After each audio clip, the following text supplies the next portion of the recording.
नमस्कार, मैं ममता नेगी। आप देख रहे हैं रिपोर्ट्स इंडिया।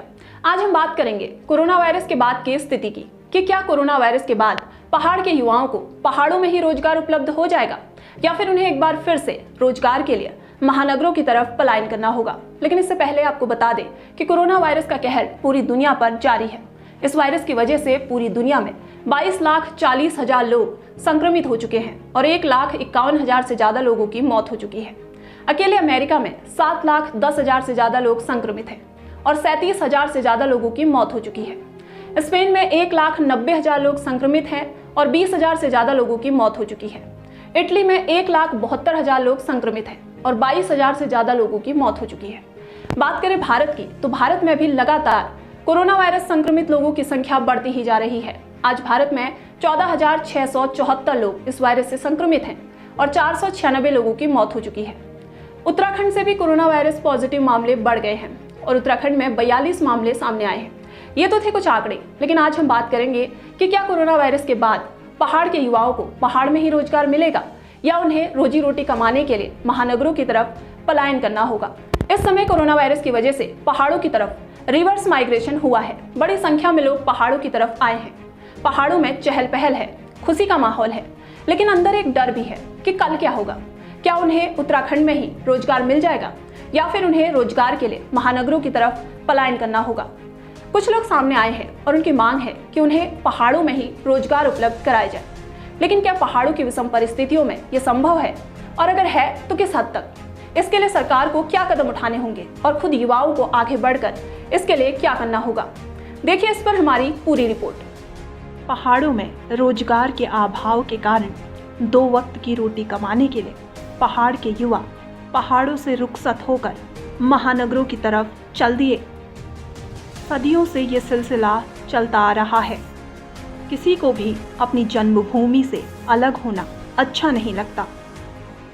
देश परदेश में रह रहे युवाओं को अपनी भूमि की याद तो आती ही है, जहां पूरी दुनिया कोरोना वायरस की वजह से चिंतित है। वहीं उत्तराखंड के पहाड़ों की तरफ आए युवा अपने रोजगार को लेकर परेशान है। उत्तराखंड के पहाड़ी क्षेत्र अपनी विविधता, पर्यावरण और भौगोलिक क्षेत्रफल के कारण आज कोरोना से कोसों दूर है। ऐसे में प्रश्न ये उठता है कि कोरोना के बाद इन युवाओं के सामने रोजगार की क्या स्थिति होगी।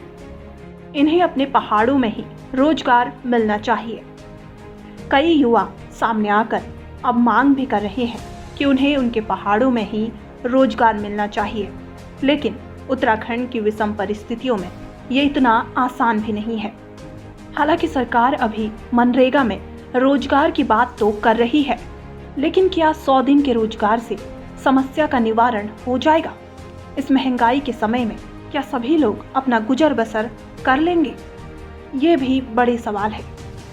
कोरोना वायरस के बीच जब से जमातियों की हरकतें सामने आई हैं, सोशल मीडिया पर फल सब्जियों पर थूक लगाकर बेचने की वीडियोस, तस्वीरें सामने आई हैं, तब से लोगों ने नजीबाबाद की फल सब्जियों को लेने से मना कर दिया है। सोशल मीडिया पर इस तरह की बातें की जा रही हैं कि नजीबाबाद से आने वाली फल सब्जियों की जगह स्थानीय फल सब्जियों का सेवन किया जाए। लेकिन कुछ फल सब्जियां हैं जिनका उत्पादन पहाड़ों में नहीं होता है। उसके लिए मंडियों पर तो निर्भर रहना ही पड़ेगा। लेकिन हाँ, जो चीजें पहाड़ी जलवायु के अनुकूल हैं, उनका प्रचुर मात्रा में उत्पादन किया जा सकता है। जो सरिया, सीमेंट, रेत के ट्रक पहाड़ों से खाली मैदानों की तरफ जाते हैं, उनमें पहाड़ों से कुछ न कुछ भेजा जाए, ऐसी ठोस नीति की जरूरत है।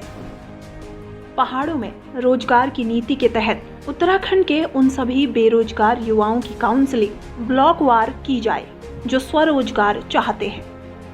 फिर उनकी कैटेगरी बनाई जाए। जैसे कि किसी गांव के 5 लोगों ने डेयरी की मांग की हो, तो उन्हें उस डेयरी के लिए कम से कम 2 सालों के लिए बिना ब्याज का ऋण उपलब्ध कराया जाए और पंचायत अधिकारी उसकी मॉनिटरिंग भी तय करे।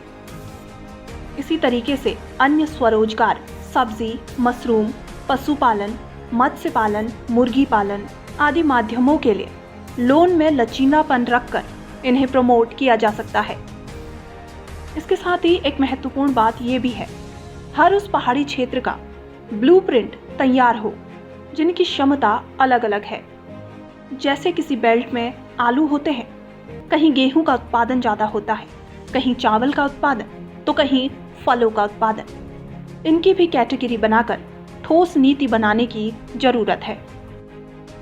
पहाड़ी क्षेत्रों में सरकार को चकबंदी भी लागू करनी चाहिए ताकि सब्जी, फल आदि के क्लस्टर भी तैयार हो सके।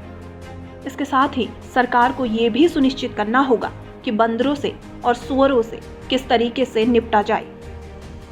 क्या वन विभाग की जिम्मेदारी सिर्फ पेड़ों तक ही सीमित है या फिर वो इन जानवरों से हो रहे लोगों की फसलों के नुकसान के लिए कोई ठोस नीति पर भी काम कर सकते हैं। साथ ही नाई, मोटर मैकेनिक, दर्जी जैसे स्वरोजगार भी किए जा सकते हैं।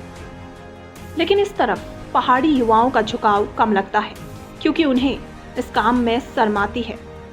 जबकि नाई आज अत्याधुनिक सैलून हो चुका है जहां पर छोटी सी इन्वेस्टमेंट में लोग खूब पैसा कमा रहे हैं।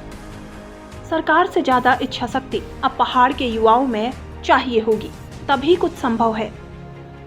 शर्म की जगह परिश्रम पर ध्यान देना होगा।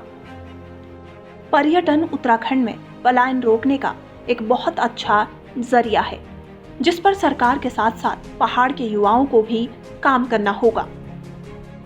सरकार होम स्टे योजना के तहत सस्ते लोन भी उपलब्ध करा रही है।